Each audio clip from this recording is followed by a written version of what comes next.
확인된 정보를 신속히 전합니다. 코로나19 11시 통합 뉴스를 시작하겠습니다. 오늘 0시 기준 국내 신규 확진자는 48명 늘어 누적 확진자 수는 13,137명으로 집계됐습니다. 지역 발생과 해외 유입이 각각 24명인데요. 잠시 뒤 중앙재난안전대책본부의 브리핑이 있을 예정입니다. 먼저 박광식 의학전문기자와 함께 이야기 나누겠습니다. 자, 사흘 연속 60명대를 기록하다가 오늘은 조금 줄었네요. 현황부터 정리해볼까요? 네, 맞습니다. 좀 중요한 부분들만 좀 짚어보도록 하겠습니다. 결국 주말 영향 때문에 신규 확진자는 48명으로 약간 감소한 것으로 보입니다. 누적 확진자의 숫자는 13,137명입니다. 사망자는 안타깝게도 한 분 돌아가신 분이 계셔서요. 284명으로 늘었습니다. 현재 국내에서 치료받고 있는 사람, 격리 중인 사람 의 숫자가 1,000명이 넘었습니다. 그래서 1,005명인데요. 어제 하루 31명이 증가한 숫자입니다. 병상 여유분이 그만큼 줄어들고 있다는 신호기도 합니다. 그리고 이 신규 확진자 48명에 대해서 분석을 해보면요. 국내 발생이 24명, 해외 유입이 24명으로 각각 딱 절반씩입니다. 알겠습니다. 지역별 발생을 보면 광주가 7명이고요. 현장으로 가도록 하겠습니다. 현장 브리핑 직접 들어보도록 하겠습니다.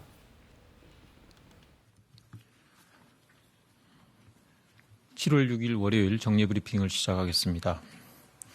7월 6일 0시 기준 국내 발생인 지역사회의 신규 확진자는 24명이고 해외 유입 사례도 24명입니다. 7월 6일 0시까지 발생한 확진 환자는 모두 13,137명이고 현재 1,005명의 환자들이 치료를 받고 있습니다. 어제는 한 분이 사망하셔서 지금까지 사망하신 분은 총 284명입니다. 사망한 환자분과 유족들께 깊은 위로의 말씀을 전합니다. 오늘 중대본 1차장 주재로 열린 중대본 회의에서는 방역수칙 준수 사례와 시사점, 덕분에 캠페인, 국민 캠페인화 추진 계획 등을 논의하였습니다. 박능우 보건복지부 장관은 정부가 감염 경로 파악에 혼신을 다하고 있지만 경로가 명확하지 않은 감염이나 무증상 감염에 대비하기 위해서는 스스로의 방역이 중요하다는 점을 강조하고 철저한 마스크 착용과 거리 두기 등 개인 방역수칙 준수에 적극 동참해 주실 것을 당부하였습니다.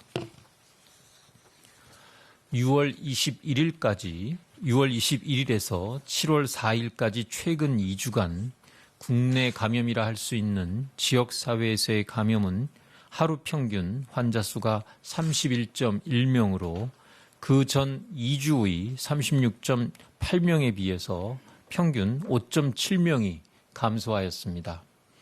수도권의 하루 평균 환자 수는 33.4명에서 19.4명으로 크게 줄어들었으나 대전, 충청, 대구, 경북, 광주, 전남 등 비수도권 지역의 환자 수는 11.7명으로 종전 3.4명에 비해서 3배가량 증가하였습니다. 전파의 양상이 대규모 다중 이용시설보다는 친목과 종교시설 등 소모임 등의 다양한 경로를 통해서 산발적으로 전파되는 모습을 보이며 전국적으로 확산되고 있습니다. 특히 호남의 전파 속도가 다소 빠르다는 점은 감염 통제의 위험 요인으로 작용하고 있습니다. 코로나19의 대규모 확산은 저지하고 있어서 아직 사회적 거리두기의 단계를 전국적으로 상향 조정할 수준은 아니지만 방역 당국의 추적 속도가 코로나19의 확산 속도를 충분히 따라잡지 못하는 상황이 지속되고 있습니다. 감염 경로를 뒤쫓아가고 있는 감염 차단 노력을 반복하고 있으나 1단계 내의 위기 수준은 계속 엄중한 상황이라고 평가하고 있습니다.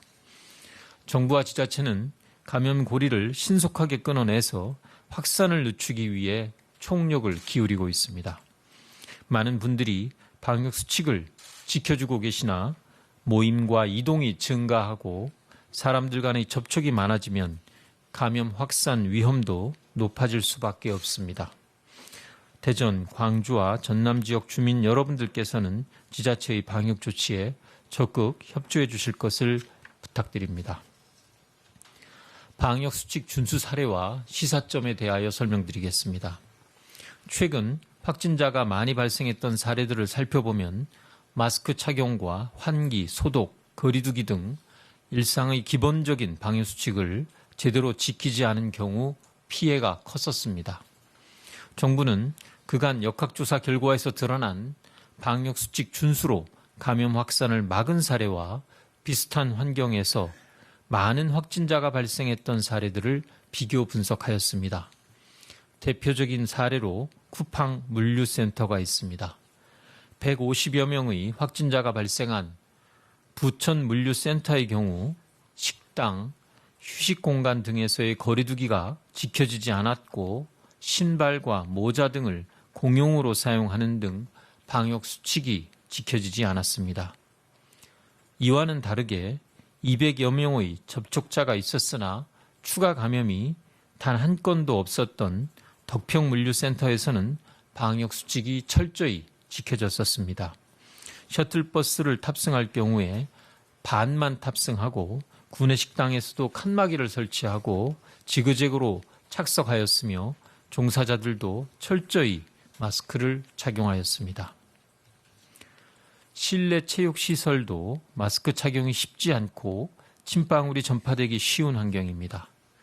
의정부의 헬스장에서는 운동 중 마스크를 착용하지 않고 환기가 불충분해서 19명의 추가 확진자가 발생하였으나 부천의 W 휘트니스 클럽의 경우에는 입장과 퇴장할 경우에 마스크 착용 등 마스크를 잘 쓰고 소독과 환기를 철저히 시행하여서 91명의 접촉자 가운데 환자가 1명도 발생하지 않았었습니다. 특히 학교의 경우에는 확진자가 발생하여 7월 4일까지 모니터링을 종료한 18개의 학교에서 교내 추가 전파가 한 건도 없었습니다. 등교시의 발열 체크와 마스크 착용, 급식대의 거리두기와 칸막이 설치 등 방역 수칙을 철저히 지킨 결과로 보여집니다. 이렇게 방역 수칙을 제대로 지켰을 때 방역에 취약한 시설에서도 감염 확산을 방지할 수 있다는 것을 실제 사례로 확인할 수 있습니다. 항상 마스크를 제대로 착용하고 밀접, 밀폐, 밀집된 곳을 피하는 개인적 노력과 함께 시설 내의 거리두기와 지속적인 소독과 환기 등 감염 취약 요소를 줄여나가는 시설의 노력이 함께 해야 함을 강조드립니다. 그동안 온 국민들께서 함께한 의료진 응원 캠페인 덕분에 챌린지 진행 상황에 대하여 설명드리겠습니다. 4월 16일 날 시작되어서 오늘 82일째를 맞고 있는 덕분에 챌린지는 보건복지부 중앙사고수습본부가 첫 참여주자로 대한민국 정부와 질병관리본부를 지목한 이후 다수의 유명 인사들과 모든 정부 부처, 지자체 등의 자발적인 참여로 이어졌습니다. 국민 참여도 현재까지 4만 2천 건 이상으로 나타나고 있습니다. 덕분에 챌린지가 대국민 캠페인으로 자리매김하면서 엄지를 들어올려 상대방의 존경과 감사를 표하는 덕분에 수호 동작은 일선에서 코로나19 극복을 위해 애쓰는 관련 종사자를 향한 응원으로도 통용되고 있습니다. 감염 확산으로 인해 자칫 우리 사회가 개인주의화될 우려가 있는 이때 오히려 주변을 배려하고 응원하는 사회적 신뢰가 단단해지고 있음에 감사한 마음입니다. 코로나19의 지속적 확산으로 국민들의 협력과 연대가 무엇보다도 중요한 시점입니다. 정부는 오늘 이 자리를 통해서 국민 여러분께서 덕분에 챌린지를 의료진을 포함한 국민 모두를 향해 응원하고 격려하는 국민 덕분에로 확장할 것을 제안드립니다. 지금까지 의료진과 관계자는 물론 우리 모두 헌신하고 고생하고 협력했기에 이 캠페인이 서로가 서로를 격려하고 보듬어주는 사회 문화로 자리 잡기를 기대합니다. 캠페인 전환점을 맞이해서 오늘부터 광화문 교보생명 빌딩과 서울 스퀘어 빌딩 등에서 국민에 대한 감사 메시지를 전달하는 국민 덕분에 건물 랩핑, 투명 전광판이 앞으로 한 달간 노출될 예정입니다. 국토교통부는 지난 토요일 밤 여의도 한강공원에서 드론 300대를 활용해 국민 덕분에 메시지와 코로나 극복 메시지를 전달하는 드론 아트쇼를 진행한 바 있습니다. 힘든 시기를 겪고 있지만 국민 모두가 한마음으로 서로를 응원하고 격려하며 다시 한번 힘을 모아주시기를 부탁드립니다.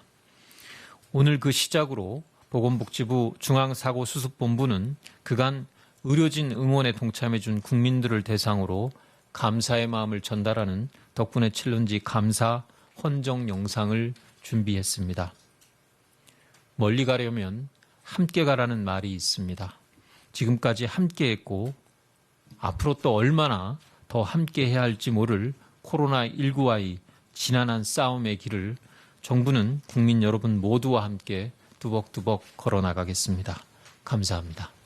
네, 지금부터 중앙재난안전대책본부의 브리핑 들으셨습니다. 이어지는 질의응답은 KBS 유튜브 라이브를 통해 보실 수 있습니다. 이번엔 각 지역 상황 알아보겠습니다. 먼저 광주입니다. 광주에서는 오피스텔과 교회를 중심으로 소규모 집단 감염이 이어지면서 방역에 비상이 걸렸습니다. 주말 사이 광주와 전남에서 25명의 확진자가 나왔는데요. 이 가운데 미취학 아동 2명과 초등학생 1명도 포함되어 있습니다. 취재기자 연결합니다. 자, 김정대 기자, 광주에서 처음으로 미취학 아동이 확진 판정을 받았다고요? 네, 그렇습니다. 밤사이 광주 동구의 한 어린이집에 다니는 원아 2명 등 5명이 추가로 확진 판정을 받았는데요. 현재 이곳 동구청에서 해당 어린이집 관계자와 원아 가족들을 대상으로 드라이브 스루 형태의 전수검사가 이루어지고 있습니다. 확진 판정을 받은 원아 2명은 광주 지역 확진자가 다수 발생한 금양 오피스텔발 확진자의 손주들인데요. 해당 어린이집에는 모두 53명의 원아가 다니는 것으로 확인됐고 확진 판정을 받은 남매가 지난 3일에도 등원했던 것으로 확인돼 추가 확진자가 나올 가능성이 있습니다. 어제는 광주 북구 일동초등학교에 다니는 3학년 남학생이 확진 판정을 받은 데 이어 어린이집 원아까지 확진되면서 광주시와 방역당국이 잔뜩 긴장한 상태입니다. 광주시 교육청은 오는 12일까지 북부의 유치원과 초중고등학교에서 고등학교 3학년 학생들을 제외한 모든 학생들의 등교를 중지하기로 했습니다. 주말 상황을 보면 광주 신규 확진자 23명 가운데 14명이 일곡 중앙교회 관련자로 가장 많았습니다. 나머지 6명은 금양 오피스텔 관련, 2명은 기존 확진자가 일하던 하늘요양원 입소자, 1명은 해외 유입 사례입니다. 전라남도에서도 지난달 27일 이후 8일 만에 2명의 확진자가 나왔는데요. 영광에 사는 20대 남성과 한평에 직장을 둔 50대 여성입니다. 확진자가 발생하면서 전라남도도 오늘부터 사회적 거리두기 2단계로 격상한다고 밝혔는데요. 이로써 지난달 27일 이후 발생한 지역 감염 사례는 광주가 80명, 전남이 5명으로 늘었습니다. 지금까지 광주광역시 동구청에서 KBS 뉴스 김정대입니다. 자, 이번엔 대전 상황입니다. 대전에서는 개인 의원을 연결고리로 한 확진자가 계속 이어지고 있습니다. 지금까지 의원 관련 확진자는 10명인데요. 외래 환자 수백 명에 대한 검사가 진행되고 있습니다. 대전으로 갑니다. 정재훈 기자, 오늘도 해당 의원과 관련된 확진자가 나왔다고요? 네, 밤사이 대전에서 60대 여성과 50대 남성 2명의 추가 확진자가 발생했습니다. 이 중 60대 여성은 확진자가 잇따라 발생한 대전시 정림동의 한 개인 의원 입원 환자였던 것으로 확인됐습니다. 해당 여성은 앞서 확진된 정림동 의원 간호조무사와 접촉한 것으로 알려졌습니다. 또 다른 확진자인 50대 남성은 자가격리 중 확진 판정을 받았으며 지난달 27일 확진된 남성과 접촉한 것으로 알려졌습니다. 문제는 확진자가 이어지고 있는 개인 의원인데 지난 2일 40대 간호조무사가 확진 판정을 받은 이후 지금까지 직원과 가족, 환자 등 모두 10명이 잇따라 확진됐습니다. 이 확진자 중에는 그제 직원 자녀인 6살 유치원생도 포함됐는데 대전에서 유치원생이 확진된 건 이번이 처음입니다. 방역당국은 유치원 원생과 직원 등 53명에 대한 검사 결과 모두 음성이 나와 유치원 운영을 재개하기로 했습니다. 또 이 의원을 다녀간 외래 환자 470여 명 가운데 접촉자로 분류된 241명에 대한 검사 결과 앞서 확진된 인원을 제외한 나머지 환자는 모두 음성이 나왔습니다. 방역당국은 해당 의원을 방문한 환자 중 추가 접촉자가 있는지 조사 중입니다. 이런 가운데 어제 대전에서는 코로나19 확진 판정을 받고 병원에서 치료를 받던 70대 여성이 확진 3일 만에 숨졌습니다. 이 여성은 지난달 대전의 한 방문 판매업체 관련자와 접촉한 뒤 지난 2일 확진을 받고 충남대병원 음압병동에서 격리 치료를 받아왔습니다. 방역당국은 숨진 여성이 입원 당시 이미 폐렴 증세가 있었다며 코로나19와 연관성에 대해선 조사 중이라고 밝혔습니다. 지금까지 대전시청에서 KBS 뉴스 정재훈입니다. 이번엔 박광식 의학 전문 기자와 함께 브리핑 내용 정리해 보도록 하겠습니다. 자, 앞서 이제 광주와 대전 지역 상황 알아봤는데 브리핑 내용 정리하기 전에 먼저 이제 수도권 상황부터 좀 짚어보도록 하죠. 네, 그렇습니다. 지금 수도권 상황도 확진자가 조금씩 늘고 있는 상황입니다. 지금 방금 좀 전에 오늘 의정부 헬스클럽에서 마스크 미착용 또 환기 미흡으로 19명이 확진됐다는 점 소식이 들어와 있긴 한데요. 네. 사실 어제까지 경기도 의정부시 아파트 주민이 방문한 헬스장 관련해선 3명이 추가돼서 총 28명이었습니다. 그렇군요. 아마 오후 그 중앙 방역대책본부 브리핑 때 이 숫자가 다시 업데이트될 것으로 보입니다. 네. 그리고 이제 서울 관악구 왕성교회 관련해서도 1명이 추가돼서 지금 누적 확진자는 35명이고요. 네. 그리고 경기도에 있는 수원시 교회 모임과 관련해서 지인들이 좀 추가 확진돼서 누적 한 그렇군요. 10여 명이 넘는 상황입니다. 사실 경기도 의정부에 있는 아파트 중심으로 해서 계속 확진자가 나오는 것도 좀 눈여겨봐야 되는 점인데요. 네. 사실 주민들이 이용한 헬스장 그리고 헬스장을 이용하지 않은 주민들 사이에서도 지금 확진자가 네. 계속 나오고 있습니다. 그래서 방역 당국이 의심하는 것 중 하나가 이 승강기라고 지금 얘기를 하고 있는데요. 네. 이 공용 공간이기 때문에 유력하게 보고 있습니다. 다만 여기서 지금 환경 검사를 했는데 바이러스는 검출되지 않았습니다. 그리고 또 문 손잡이도 의심하고 있는데요. 네. 환경 검체에서 마찬가지로 바이러스는 나오지 않았습니다. 이 아울러서 이 엘리베이터 이야기가 나와서 조금 더 이야기를 네. 해보면요. 요즘 엘리베이터에 많이 붙어 있는 그 항바이러스, 항균 그렇죠. 필름이라고 많이들 필름이 있죠. 이제 보셨을 텐데요. 이것에 대해서 지금 방역 당국이 언급을 했습니다. 아무리 엘리베이터에 이 항균 필름, 이 구리 필름이 붙어 있어도 네. 이게 100% 뭐 확실하게 바이러스를 다 죽여주는 건 아니라는 건데요. 구체적으로 이 구리 필름이 플라스틱이나 이 스테인리스하고 비교해서 상대적으로 바이러스의 어떤 생존 시간을 갖다 줄이는 건 맞습니다. 실제로 이 플라스틱이나 스테인리스에서는 24시간에서 72시간 바이러스가 생존하는 반면에요. 이 구리 필름에서는 최소 4시간 정도밖에는 생존하지 못합니다. 분명히 이 시간을 단축시키는 효과는 있다는 거죠. 하지만 이것을 이 구리 필름이라고 해서 네. 바이러스가 지금 전혀 없다. 이 개념은 아니라는 겁니다. 그래서 왜냐하면 이 4시간 동안 생존해 있는 시간이 4시간이나 되기 때문에 이때 다른 사람이 버튼을 만진 손으로 또 제가 만지거나 하면 또 그렇군요. 바이러스가 옮겨질 수 있다는 겁니다. 네. 그래서 정리하면 구리 필름이 상대적으로 확률을 낮출 뿐이지 필름이 붙었다고 해서 완벽한 건 아니라는 점 기억해 두셔야 될 것 같습니다.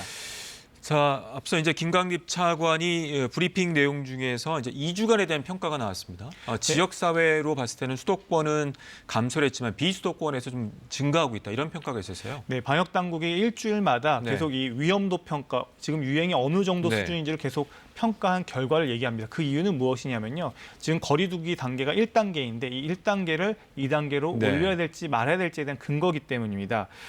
현재 위험도 평가를 보면요. 2주간 신규 확진자 평균 해서 봤을 때 국내 환자로만 한정해서 봤을 때는 31명으로 이 감소 추세에 있다고 밝혔습니다. 다만 이 비수도권 지역의 평균 환자 수가 종전의 3.4명에서 11.7명으로 3배 이상 3배 증가했다는 점은 우려스럽다고 밝혔습니다. 네. 특히 호남 지역의 전파 속도가 빠르다고 밝혔고요. 네. 소규모, 소모임 위주로 확산되고 있기 때문에 그렇군요. 확산 속도를 따라잡기가 어렵다. 지금 이런 상황이다 밝혔습니다. 당국은 이 전국적으로 그렇다면 사회적 거리두기 단계를 올려야 되냐는 이 질문에 대해서는요. 아직은 상향할 단계는 아니라면서도 1단계 중에서도 엄중한 상황은 경계선이 분명하다. 있다. 네, 그렇게 얘기를 한 상태입니다. 네. 그리고 이제 이런 것과 함께 이제 방역 수칙에 대해서도 여러 가지 잘 지킨 사례도 이제 소개를 했습니다. 알겠습니다. 지금 현재는 광주하고 전남 지역은 2단계가 유지가 되고 있는 거고 아직까지 전국에서는 1단계지만 상황이 엄중한 상황이다라는 평가가 있었습니다. 이제 관련해서도 이제 역학조사 결과를 통해서 방역 수칙을 잘 지켰던 사례와 그렇지 못했던 사례, 그러니까 위험 시설이라고 하더라도 잘 지켰으면 막을 수 있었다 이런 평가들이 있었어요. 네, 지금 방역 당국이 방역 지침이 잘 지켜져서 확산이 차단된 그런 사례들을 지금 계속 소개를 하고 있습니다. 그러니까 우리의 실생활에서 그런 부분들을 잘 지켜지기를 지금 원한다는 건데요. 실제로 쿠팡 물류센터 사례를 들었습니다. 이 덕평 물류센터에서는 152명이 감염된 이 부천 물류센터하고 달리요. 이 확진자가 이틀간 200여 명과 접촉했지만 단 한 명의 추가 감염도 없었다는 겁니다. 그러니까 부천에서는 많이 발생했는데 덕평 물류센터에서는 거의 잘 발생하지 관리가 않았다는 됐다. 거죠. 네. 그래서 실제로 봤더니만 5월 부천 물류센터에서는 이 출퇴근 시간과 식사 시간에 많은 사람들이 한꺼번에 몰렸던 반면에요. 네. 6월 이 덕평 물류센터에서는 시간적으로 분산이 돼 있었고 공간적으로도 분산이 돼 있었다는 겁니다. 그리고 셔틀버스를 탑승했을 때 반만 탑승시키고 구내식당에서도 칸막이와 이 지그재그로 이 인원을 갖다가 제한했던 점들이 중요했다고 그렇군요. 보고 있고요. 네. 또 종사자들도 철저히 마스크를 착용하고 거리 두기를 지킨 점은 더 네. 이상 거기서 확진자가 나오지 않게 한 비결이라고 밝혔습니다. 자, 조금 전에 의정부 관련해서 헬스장 언급이 됐습니다만 그 잘 지키지 못한 사례로 또 언급이 됐어요. 관련해서 의정부와 부천 이제 실내 체육 시설을 좀 비교를 했네요. 네, 맞습니다. 네. 결국은 거리 두기에 있어서 실내 체육 시설을 이용했을 때 얼마나 마스크를 잘 착용하고 네. 있었고 그리고 손 씻기를 얼마나 잘했는지 여부가 이 확산을 갖다 차단하는 비결이었다. 또 이것도 같이 언급을 했습니다. 네, 마지막으로 짧게 질문 한 가지만 드리겠습니다. 그 렘데시비르 현재 투약이 됐잖아요. 언제쯤 좀 추이나 결과를 볼 수 있을까요? 네, 지금 국내에서 네. 투약이 됐기 때문에 지금 환자분들이 효과가 있나 많이들 궁금해하실 겁니다. 하지만 렘데시비르는 최소 5일간 투약하고 효과를 지켜볼 수가 있습니다. 그렇기 때문에 아직 7월 2일부터 시작이 됐기 때문에 조금 더 그 효과를 보려면 시간이 필요할 것 같습니다. 네, 여기까지 듣겠습니다. 해외 상황 알아보겠습니다. 중동 지역, 특히 이란과 이스라엘에서 코로나19 2차 확산에 대한 우려가 커지고 있습니다. 이란은 신규 사망자 수가, 이스라엘은 신규 확진자 수가 1차 확산 때보다 더 많아졌습니다. 두바이 박석호 특파원이 전해왔습니다. 이란에서 코로나19로 인한 하루 신규 사망자 수가 어제 기준 163명으로 집계됐다고 이란 보건부가 밝혔습니다. متاسفانه طی 24 ساعت گذشته 163 نفر از عزیزان هموطنمون را از دست 이란의 하루 신규 사망자 수는 지난 4월 초 150여 명까지 늘었다가 5월 중순에는 50명 아래로 떨어졌는데 최근 2차 확산으로 다시 급증한 겁니다. 총 사망자 수는 11,500여 명, 총 확진자 수는 24만 명을 넘어섰습니다. 이란 정부는 뒤늦게 외출할 때 반드시 마스크를 쓰도록 강제 정책을 시행했습니다. 이스라엘에서도 2차 확산에 대한 우려가 커지고 있습니다. 하루 신규 확진자 수가 4일 기준 1,115명으로 집계돼 최다를 기록했습니다. 이스라엘의 하루 신규 확진자 수는 3월 말 700여 명에서 5월 말에는 한 자릿수로 줄었는데 이달 들어 1,000명을 넘어서고 있습니다. אנחנו בעיצומה של מתקפת קורונה מחודשת, התפרצות חזקה מאוד שעולה ומתפשטת גם בעולם. 이스라엘 정부는 3일부터 유대교회당과 술집 등의 모임 인원을 50명으로 제한하는 등 규제를 다시 강화했습니다. 한편 아직도 1차 확산이 진행 중인 인도는 하루 신규 확진자 수가 2만 4천 명을 넘어서면서 사흘 연속 최고치를 기록했고 총 확진자 수는 69만 7천여 명으로 미국과 브라질에 이어 세 번째로 많아졌습니다. 두바이에서 KBS 뉴스 박석호입니다. 코로나19의 2차 대유행이 다시 온다면 현재 진단검사 체계로 감당할 수 있을까요? 진단도구 물량은 물론 검사 인력도 더 필요하다는 지적인데요. 현재 검사 체계 문제점 이지윤 기자가 취재했습니다. 선별진료소에서 채취한 의심 환자의 검체는 검사기관에 모입니다. 유전자 증폭 검사로 양성, 음성을 가리는 겁니다. 5시간 안으로는 결과 나온다고 생각하시면 될 것 같아요. 반복 또 반복 작업에 피로도는 상당합니다. 물량이 너무 많다 보면 전처리 하는 데에도 시간이 굉장히 많이 걸리기 때문에 지금은 많이 검체가 나아졌다고 하지만 사실 그래도 조금 피로도는 유지되고 있는 것 같습니다. 롯데월드를 방문한 뒤 지난달 7일 양성 판정을 받았던 고등학생은 5일 뒤 최종 음성으로 확인됐습니다.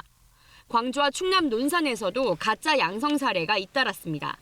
피로가 누적되면 오류 가능성도 커질 수밖에 없습니다. 객담 검체를 취급하는데 일명의 인원이 많은 수의 검체를 처리하면서 오염에 취약한 부분이 발생함을 확인하였습니다. 2차 대유행 우려가 나오는 가을, 겨울은 더 문제입니다. 코로나19와 독감, 감기 환자가 한꺼번에 유행할 수 있기 때문입니다. 인플루엔자 규모가 굉장히 큰데 거기에 이제 코로나가 같이 겹치면 의료적으로 감당이 안 될 거다. 코로나도 그 시기가 가장 유행하기 좋은 시기라고 하면 굉장히 큰 재앙이 될 거다. 이제 그런 걱정이 되는 거죠. 따라서 전문가들은 지금 검사 체계를 재정비해야 한다고 조언합니다. 일반적인 호흡기 감염을 증상만으로 구분할 수는 없거든요.